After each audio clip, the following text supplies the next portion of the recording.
So, good afternoon mga baby loves. For today's video ako ay maglalaba muna guys ng mga binabaran ko kahapon. So, kahapon guys, nagbabad ako ng mga damit ng matanda.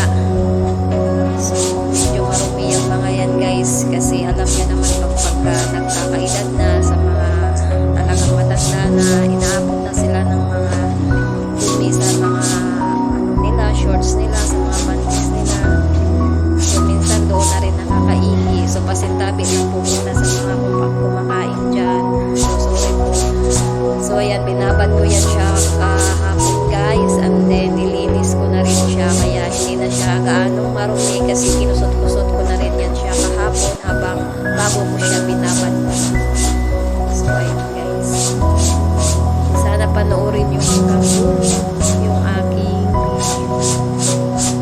so, ayun guys, pagka-alam nyo naman pagka nagkakaedad na, so hindi na tayo pwedeng mandiri guys kasi may mga magulang din naman tayo so magiging ganyan din yung mga parents natin at sino pa naman yung mag-aasikaso sa kanila kundi tayo lang din. So iniisip ko na lang yung aking amo na magulang ko na rin. So ayun guys, medyo mabilisan na lang din yung pinaras ko na lang siya kasi malinis naman na yan guys kasi kahapon ko siya kinusot-kusot tsaka binabad. So ayun, kumusta naman kayong mga lahat mga ludi, mga bibila, kumusta yung mga araw nyo ngayon, ano na po yung mga ginagawa nyo ngayon. So siyempre guys, tayong mga nagtatrabaho kahit anong pagod natin, kahit anong sama ng pakiramdam natin, wala tayong magagawa kundi minus kasi nga wala naman tayo sa bahay natin tsaka walang mangyayari kung nakahiga lang din naman tayo. So siyempre tumatakbo yung oras wala tayong ginagawa.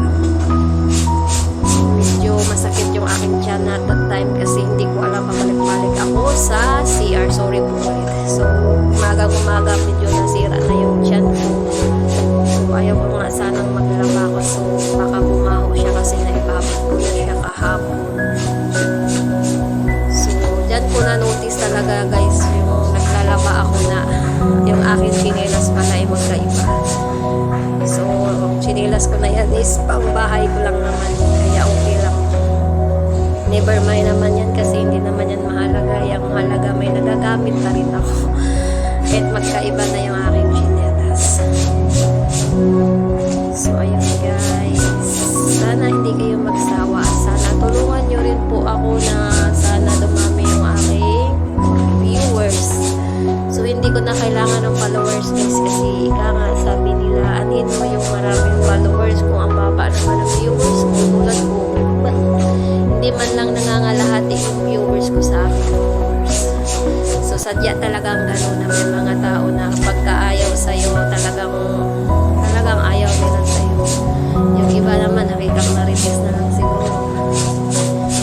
So sana guys mag-suggest kayo minsan ng mga content na yun ang kaya ko lang din naman guys kasi alam nyo naman na nasa trabaho din ako, hindi ako pwedeng magpasaway, hindi ako pwedeng magingay. So yung abot lang ng aking makakaya ang ginagawa ko.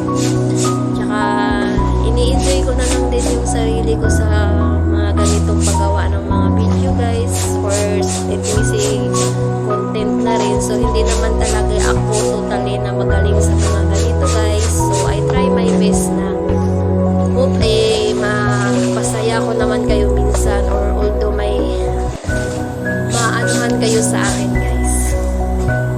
So sabi nga kunting effort pa, kunting kempot pa, sige lang tiyaga-tiyaga muna lang tayo sa umpisa. So minsan pasaway ako, minsan tahimik, hindi natin alam yung pang-araw-araw natin na ginagawa.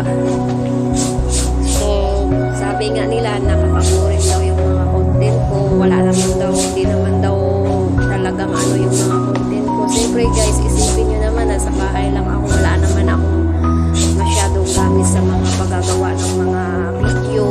Saka may trabaho din naman ako, alangan naman na ito kayo pagkagawa ng mga content dyan. Sa akin lang, kung anong ginagawa ko yun, sinisave ko siya or binibideo ko siya. Minsan ano na lang yung ginagawa ko guys. So, sabi nga nila, boring. Balik-balik lang daw yung ginagawa ko. Minsan daw, ba't di ako lumabas? O ka naman mag-vlog ako sa labas. Eh, hindi naman po ako totally vlogger naman talaga eh.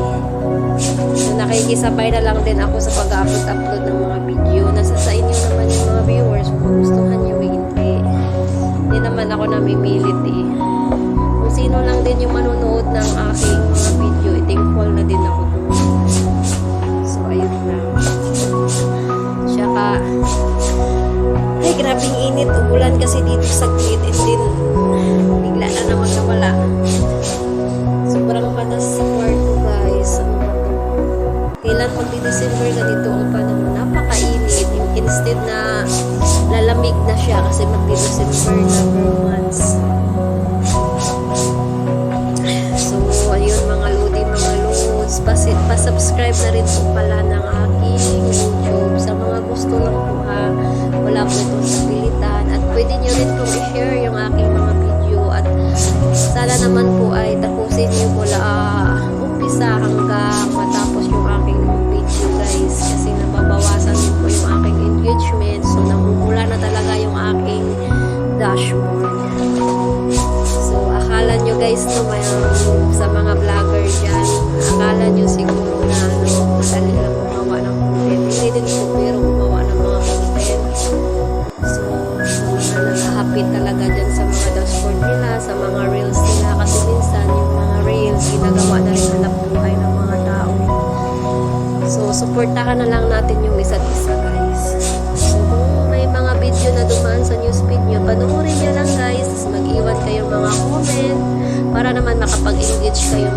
Yung tulong na rin yun sa inyo, sa kanila guys, sa mga content creator, mga vlogger. So, supportahan nyo na lang yung mga napapanood yung video guys. Mag-react kayo, mag-comment kayo, tapusin nyo yung mga video nila. So, malaking tulong yun sa mga content creators. So, ayun guys, maraming salamat uli at natapos na naman tayo sa ating video na ito. So, mag-iingat po kayo palagi and then God bless po sa mga pang-araw-araw. So, sana supportahan nyo rin po ako sa mga darating pang videos na i-upload ko at naway po hindi kayo magsawa sa mga ginagawa ko or mga gagawin ko pa guys. So, I try my best na makagawa ako ng magandang content. And then, pwede kayong mag-suggest guys kung anong gusto nyo i-content na kaya ko lang naman guys. Siyempre, ayoko rin mga ako kasi sa trabaho din naman ako. So, may priority din naman ako sa araw-araw. Sa abot lang din ng aking makakaya. Kung if ever lang na may mag-suggest na i-content. So, ayun lang guys. So, ayun. Sana tapusin nyo hanggang dulo ha. Ayun, natapos na rin ako sa aking paglalaba. At syempre, magpabanlaw na ako guys. So, hindi biro ang buhay ng isang katulad. So, alam nyo naman siguro ang gawaing bahay.